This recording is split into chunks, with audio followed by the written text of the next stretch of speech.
Isinagawa ang isang makabuluhang turnover of command ceremony ng Provincial Director ng Pangasinan Police Provincial Office sa Lingayen, Pangasinan, kung saan formal na isinagawa ang pagbabago sa pamunuan.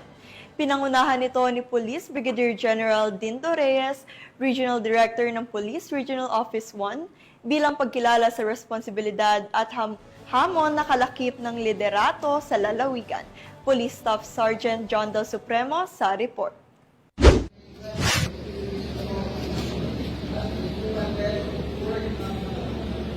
Opisyal nang nanungkulan ng bagong Provincial Director ng Pangasinan Police Provincial Office matapos ang matagumpay na turnover of command ceremony na ginanap noong Hulyo 15, 2025 sa Lingayen, Pangasinan.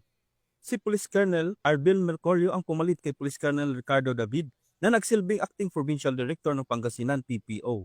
Pinangunahan ng seremonya ni Police Brigadier General Dindo R. Reyes, ang Regional Director ng Police Regional Office 1.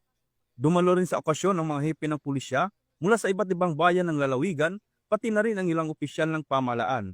Ipinahayag ni Police Colonel Mercurio ang kanyang buong pagsunod sa 3 leadership pillars ni Chief PNP, Police General Nicolas D. Torre III, ang swift and responsive public service, unity and morale within the ranks, and accountability through modernization. Inaasahan ang pagpapatuloy at lalo pang pag-usay ng Peace and Order Program sa Pangasinan sa ilalim ng bagong pamunuan. Mula dito sa PCAG Ilocos Region, ako ang inyong PNN correspondent, Police Staff Sergeant John Del Supremo, alagad ng batas, tagataguyod ng Balitang Pulis.